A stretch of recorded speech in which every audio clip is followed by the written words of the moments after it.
Tiempo, le deseo suerte, que gane mejor. Toquen. Okay, Delorme's punching power and big smile have some comparing him to Tito Trinidad. Not to mention his stature in the sport already at the age of 22. Meanwhile, Abregu's only lost once, and that was to Timothy Bradley. He's one of these tough, rugged, awkward Argentines who we've seen come up here from time to time and upset the apple cart. This is the 60th professional round of Delorme's career. 11 of his 12 knockouts have come inside of the first 2 rounds. Abregu with 3 first-round knockouts. Round number 152 as a pro career that began in 2005. Boy, what do you look for early here from Delorme? Well, you look for him to use that jab like he's doing. Make sure he doesn't go out and just try to bang the guy out right away. Show that he's really ready for the moment, meaning whether he has to go the distance or if he can get a knockout, which he did try a home run punch just then, but he was just testing the waters, I think. So you look for his composure the most. When a guy gets ranked #1, it's time for him to be poised to take on the champion, and that's saying a lot.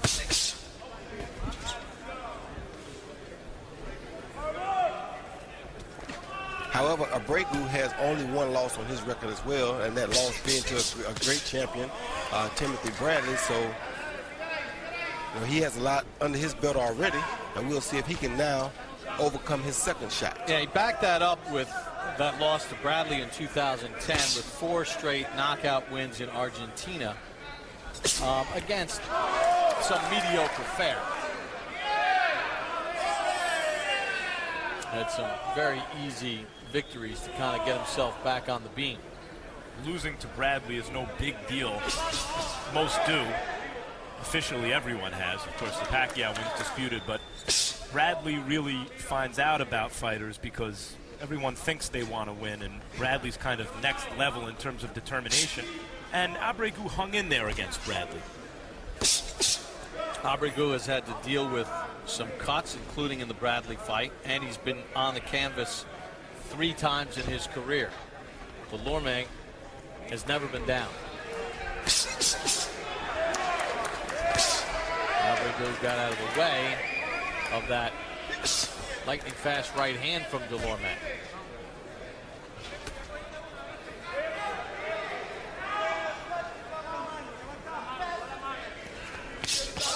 Good left hand there by Delorme. And Delorme is using that jab very good here early. You like to see that in a young fighter.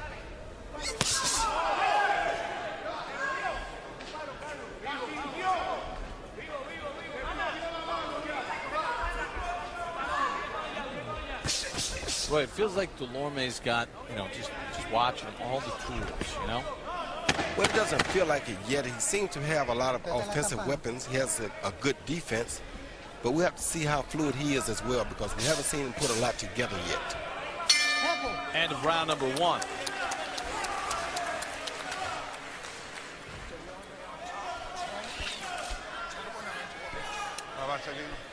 The Vaseline. Muy bien, Carlito. Muy bien. Very good. Solo que no te toque. Very good. Buena defensa, buena don't let him touch you. Good idea. Good defense. But don't throw to the head. Throw to the chest. Everything to the chest now, not the head. You heard? Very good. Very good. Buena defensa, siempre moviéndonos. Okay? Junior, lively with the right hand and walk against his right hand. Okay? Side to side, but against that hand. Away from that hand. Fake him and work the jab a little bit more. Okay? Okay. He's catching. He's taking your punches. And close up the defense, all right? If he goes to the side, jab him. If he goes to the side, right to the body. Okay?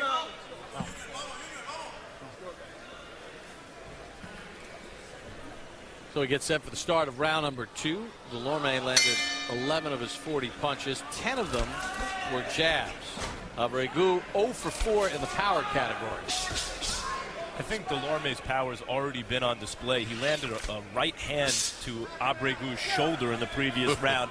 It's still red where he landed it, and Abregu took about 10 seconds to recuperate from that shot, and that was to the shoulder.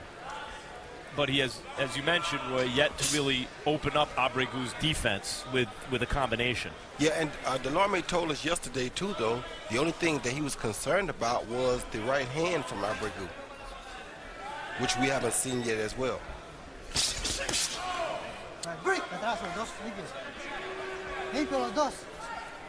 Mentioned Argentine fighters, the risk of overly generalizing or stereotyping. It does seem to me that there's some national characteristics that we've seen from a lot of these guys, going back to, you know, Luis Firpo knocking Dempsey out of the ring, or Oscar Bonavena dropping Joe Frazier twice, Marcos Maidana stopping Victor Ortiz. There's a certain awkwardness and ruggedness to a lot of the fighters we see out of Argentina, it seems. Yeah, they do seem to be very awkward, and he said yesterday that they have big kahunas. Yeah, so, heart and desire for that. But a certain kind of timing or something that allows them to bring talented fighters into their kinds of fight. I mean, Sergio Martinez, an exception. He's much more of a sensational kind of boxer-puncher. Well, but Abregu more in the mold of some of the other guys I mentioned, I think. Yeah, but Abregu also doesn't seem to bring the power package that most of the Argentine fighters bring. He has the 27 knockouts in the 34 fights, but Roy, like as we illustrated, the last 4 came in Argentina. His last fight was against a 39-year-old guy. The fight before that was against a guy who was 18-10-2. And though his right hand is not hurt tonight, the right hands that he's thrown so far seem to have very little power on him, or very little pop to him. So I can't see where he really brings the power of, say, a Matisse or any of the other Argentine fighters.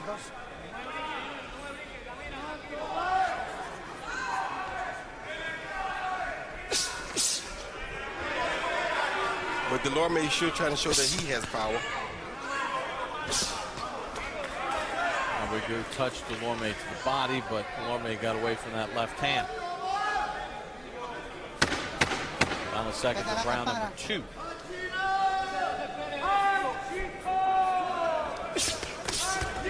Abregu got inside and landed one of his power shots.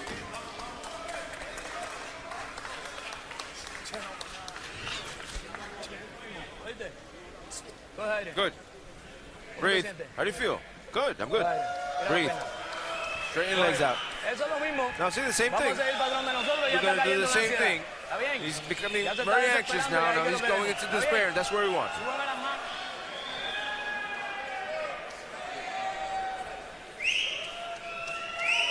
Ya está pensando. Throw and keep working, Carlos. And be ready, and be smart. Very good. You got to keep it working. Exacto. No Do the te same pares, thing. Exacto. Muy bien. Está tirando y aguantando. Well, you're holding back. You're holding back. Just throw. Be ready.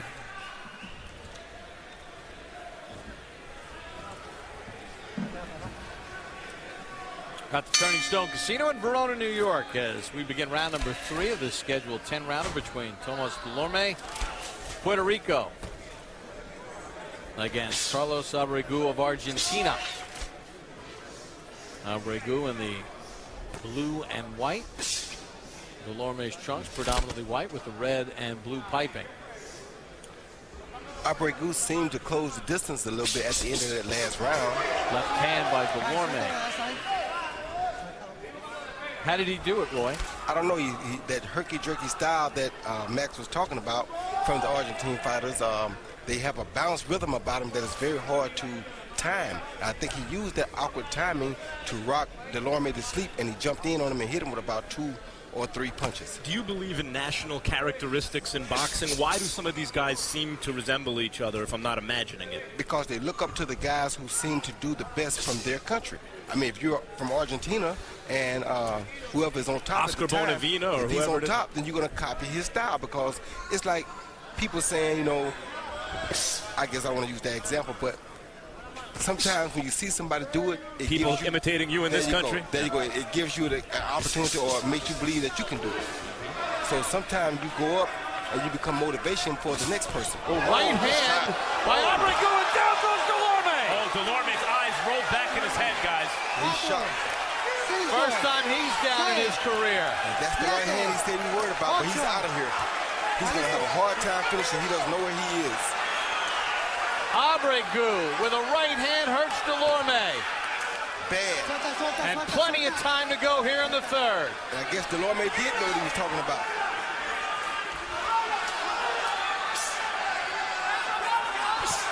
Trinidad tasted the canvas a couple times as he became a world-class fighter, but generally they weren't like that. Nope. They were little 2-second shots, balanced shots. Delorme's in big trouble here.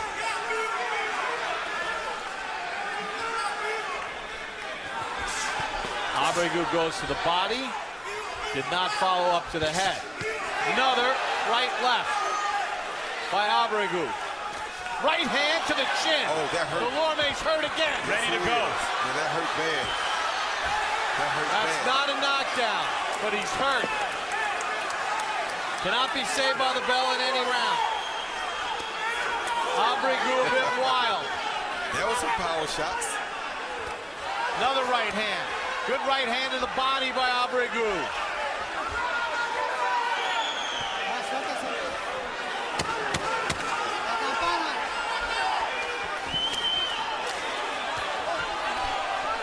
Delorme taking punishment here in the third.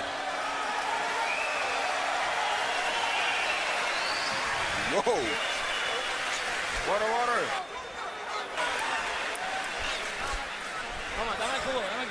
Give me the bucket. Give me the, put your head down. How do you feel? It's good. I'm good. Listen, breathe. What round? Tell them what round it is. 3. 4. Junior, pay attention. You gotta pay attention. Lively with your hands up. Estamos bien aquí.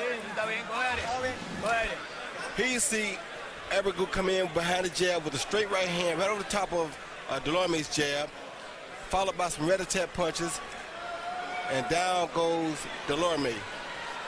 Once again, that right hand right over the top of Delorme's jab.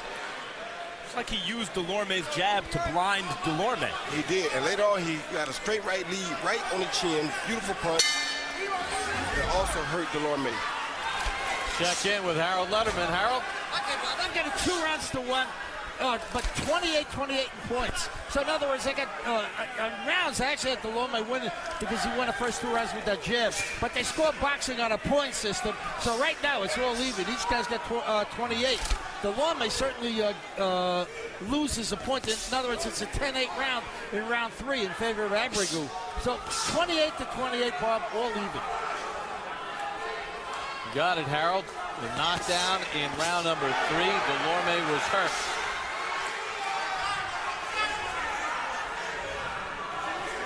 Well, you dropped the guy in the previous round. He survives the round. What should Abregu be doing right now?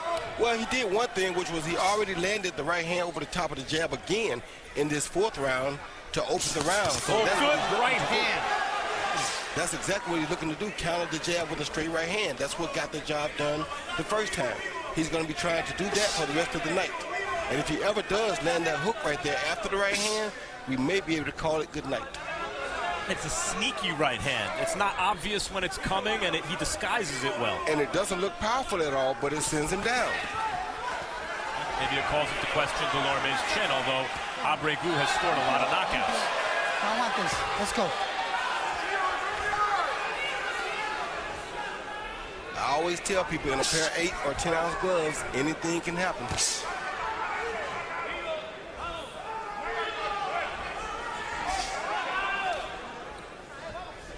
Delorme goes southpaw here. First time he's done that in the fight.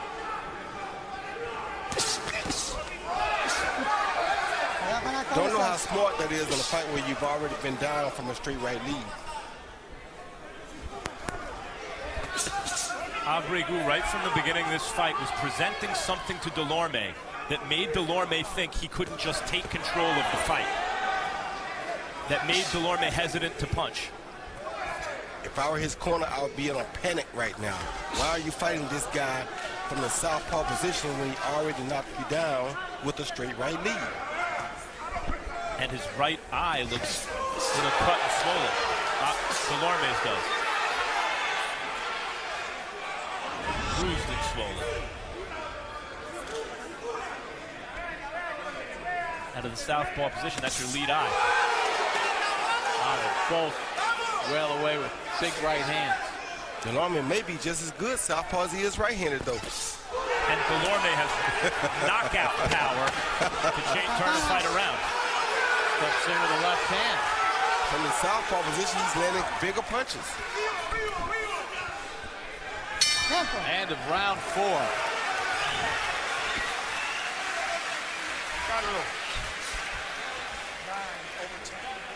Carlos, what are you throwing in? You're throwing yourself in with the punch. Where? You don't need to do that. Don't do that. Don't throw yourself in. Why are you despair? He has to come in. Carlos, he's losing. He's got to come in. You don't have to throw yourself in. You hear? Okay. You don't have to throw yourself in. Come on, manage the fight. You see these two fighters exchange some hard punches.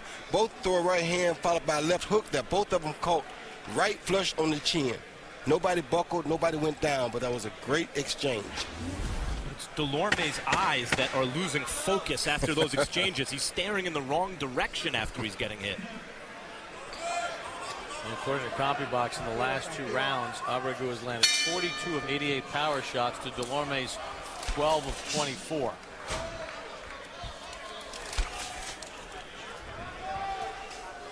Round number 5 underway.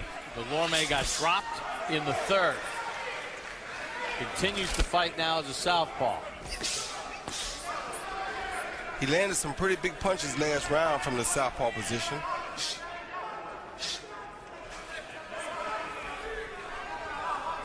We may have ourselves a new Marvin Hagler here, a guy who can go left-handed just as well as he can right-handed.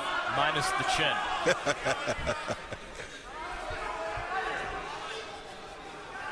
All right, so a subtle adjustment from Delorme switching southpaw. Boy, what should Abregu be doing? Well, they told him not to jump into Delorme, but that's the wrong advice to me. I think as a southpaw, you have to back him up now. So the only way to land the right hand is to jump in on him like that. Go in at him first so you can land the right hand. If you stay back with his arms being longer, you're never going to catch him and you're going to always be behind him. So I think he should, Abregu should attack more now. He should want to exchange. I think Hector Roca and Delorme's in Abregu's corner was a little concerned because Delorme started landing some big fight-changing type shots himself at the end of the last round. He did, but he's going to land more if you stay outside and allow him to throw because he has longer arms and he's in the southpaw position now. So if you stand outside like that, you're going to allow him to start to land even more of those big shots like that. And he went straight back and ate a right hand. That's faster hands. That's why you should come at him first. You can't sit there and let him dictate the pace.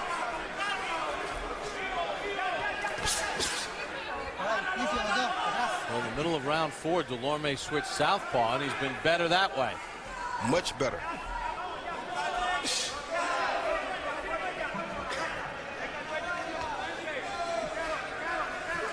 A guy like Abregu just has to go for the gamble.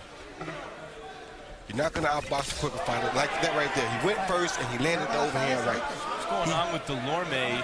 Every time he gets hit with a big shot, his eyes, something's going on with his eyes. Like he's blinking or staring off in the wrong direction, or they're rolling back in his head. They seem to be rolling back in his head a bit. Let's go.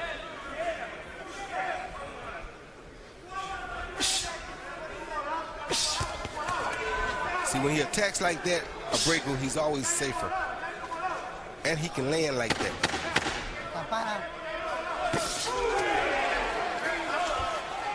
Final seconds of round number 5 in the scheduled 10-rounder.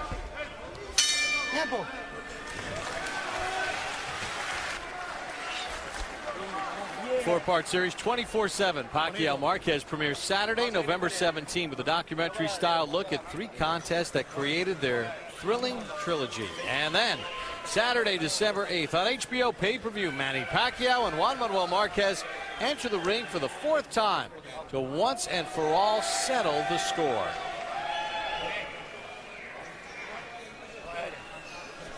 Breathe, breathing. Keep working that jab. Work that jab and keep pushing, walking in with the punches. Walking in with the punches and careful with the counter punches, all right? Hands up all the time. What round? What round is it? What round? 6. 6 is coming. We got to press. Here you see Delorme chase Abreu backwards, turn right-handed, and land a beautiful straight right, high on the head, though, not on the chin. So had he landed on the chin, I'm sure it would have been much more effective. Round number 6 begins between Delorme and Abreu. Delorme dropped in round number 3. Midway through round 4, he switched to southpaw. He's been better that way. And that's rare and it's impressive. That's the type of punches that Abreu has to throw if he wants to win this fight. He has to be willing to gamble, and he has to make Delorme cautious of his attack.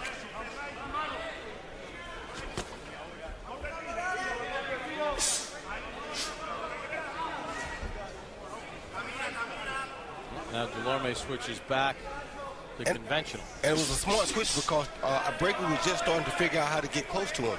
And once he realized that, he changed back to his conventional stance. What did he figure out, Roy? How did he get close to him? He figured out that the main thing that Delorme was catching me was that right hook when he comes forward. But his weight was forward when he throws that right hook. So if he could catch him with an overhand between that right hook, he could have knocked him out. So we saw Delorme miss with that big right hook. And as soon as he saw that, he turned around. It's that awkward rhythm of Abreu. And it keeps Abreu guessing about the distance, how far it is to get close, how many steps it takes. Hook got in there. The hook hurt him again.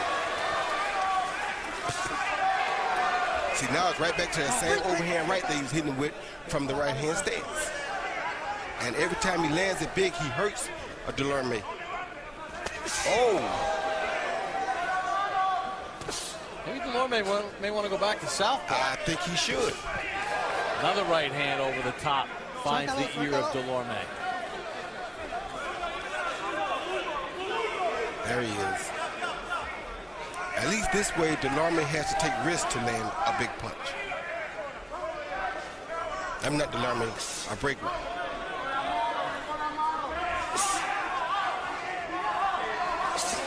Well, it's resourceful of Delorme to switch southpaw to get away from that right hand. And he needs to be resourceful right now because whenever Abreu hits him clean, he's hurting him. Every time.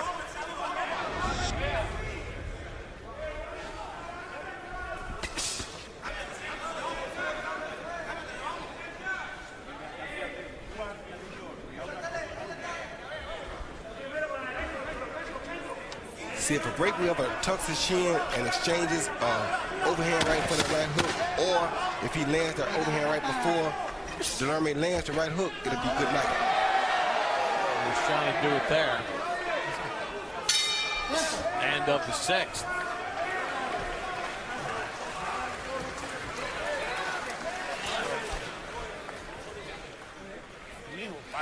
Son, come on, we gotta go. We gotta press. Gotta build. That's it. We're done, Carlos. Come on. Keep your hands up. Close your defense and get in. Don't throw from the outside. Get in. Close up and go in. Go in and throw. That round was even. Listen, we need to throw a little bit more punches and be attentive with your hands, okay? Jab, jab, jab. 2, 3 punches and we go to the sides, okay? Okay. Close up. Close up. Breathe. Come on, it's gonna be 7. Breathe, babe.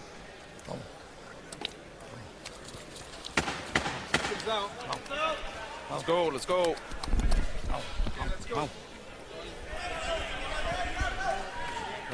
Another story in this fight. Tomas Delorme dropped in the 3rd round. As we start round 7, we check in with Harold Letterman. Okay, Bob. I've got it 57-56 in points.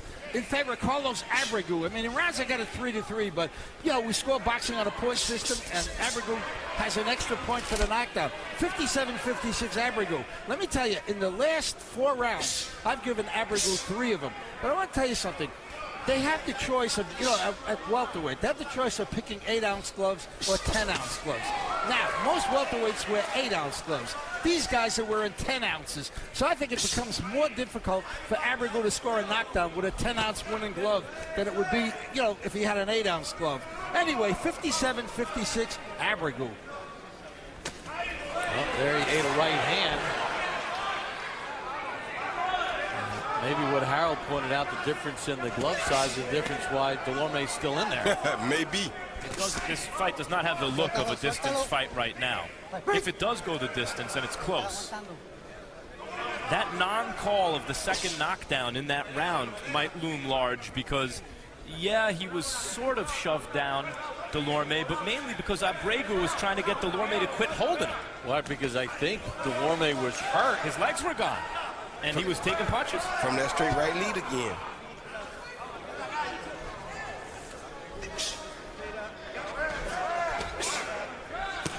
Good combination by Abregu. Right hand over the top again by Abregu.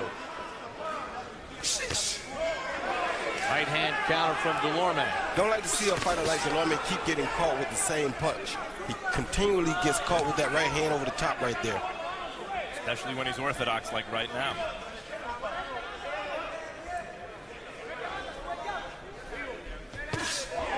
Again. Another right hand. And he's hurt, and Abregu knows it. He's hurt badly, Abregu knows it. Under a minute to go here in the 7th. Another right hand of the year by Abregu. Follows up with a left. You better hold. Uppercut, there left he hand, is. down goes Delorme. 4, 5, 6, 7, 8. And referee Benji Estevez is stopping the fight. I think his corner stopped it. Yeah, I think he looked into Delorme's corner, and they didn't want any more. And that was smart of them. Their man was being beaten up. Getting caught with the same punch too much. And Carlos Abregu gets his 5th straight knockout win. Gets win number 34 and upsets Tomas Delorme, who suffers the first loss of his pro career.